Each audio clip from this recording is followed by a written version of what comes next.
one of the worst things to become addicted to is making product, and I definitely like making product, and I have some of the more newer standees up here. These are made with 2 different manufacturers, and you can see actually these are not up for sale yet because I'm still evaluating interest, but this one actually is one of my most popular standees. I still have a few left, and it's because I think it's because people have sentimental attitudes toward Amuro. It came out of a period of great inspiration for me. But in any case, where I started from, if people want to know those charms, I'm going to show you some of my oldest charms from many years ago to get an understanding of that.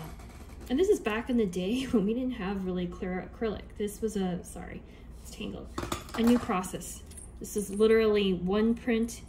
It is double gloss, but it's like maybe an inch or 3/4 of an inch. This is pretty old. These are some of the first charms that I made years back. And we don't really use a lot of this black acrylic anymore. A lot of people have migrated to clear in the last, I haven't seen this in like 10 to 15 years, to be honest. But when I came back to making product, let's see if I can find some of my first examples. I tested 2 manufacturers. I went back to the old one, who I had done a bunch of charms 10 years ago. And these were the first 2 I did, and they're kind of ginormous. They're 3 inches, you can see. This one, I have a few left, but I took this off because every time I put up a new design, it would kind of eat into the sales of the other design, right? So I've pulled him. However, I have a few left, and I realized I'm doing inventory, so I may give those away soon. This one, though, I've kept on restock just because it's kind of, I made it because I didn't see a lot of, honestly, I didn't see a lot of designs like this, and I was like, I kind of want monster form. And then when I started to experiment, I was like, let me try this other vendor that everyone keeps talking about, based out of China. This is a 3-dimensional charm. I have like a few of these left, and I'm trying to get it on. So where did I go from there? I think there was a lot of experimentation, trying to figure out what to point to chronologically. I think this was one of my experiments. This is like actually design number 2. She's done. This is she's retired. I'm not bringing her back because I like this one better. Oh, this is a 3D charm. You can see it's like this. If you look carefully, there's like a top print and there's a bottom print and a back print. I like that actually. This one's a big one. Put that there. Of course, the same patch inspired. Oops, wrong one. This, which was done back with my US-based printer, so it's a double-sided print, but this is matte and it's gloss. It's very crisp, crispy. Put that there. And then I experimented with sets. I don't know why I did that, but I just like it. So I have a bunch of what I call husbandos. I just painted portraits, and I want to test the painterly style. At the time they said they wouldn't be able to do gold foil for me. I don't know if they ever would, so I'll think about it again. There's like a few of these left now. And of course there's these. I love these. These are my garlics. They're like cute chibi garleans. I was like, if Asians are rare, people who make garleans are even rarer, so it's like, let's go for it. I may actually make more in this style, we'll see, but it's not a priority right now. I'd like to do some of the women from Garlemald. Put that there. Of course, we have a couple that were like holiday specials. This one I still have a few left. Margaret and Company.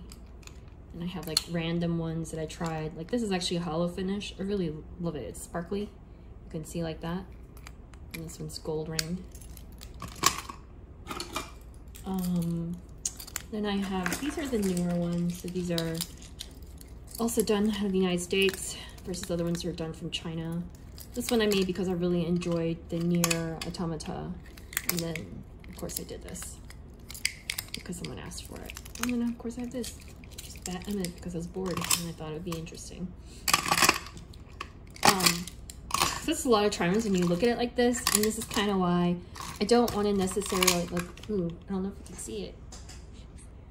But that's a lot of charms. And honestly, unless I really have a need to, I don't want to restock them.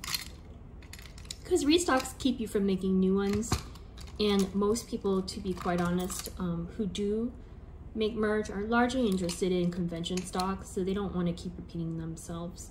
So I think other than like, there are a few that I want to keep, and it maybe one or two, honestly, just because I love them and they're so unique. But most of these I plan to move on, instead make new pieces from there. So I don't know if there are any questions about, you know, deciding. Sometimes you don't really even know what's gonna sell.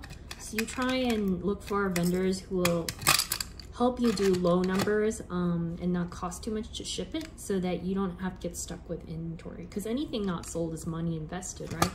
So that's one of the big problems and challenges is people cannot keep making if they can't get rid of their stock and recoup their interest. So I am lucky because this is not my profession, that I can keep making stuff as I'm interested.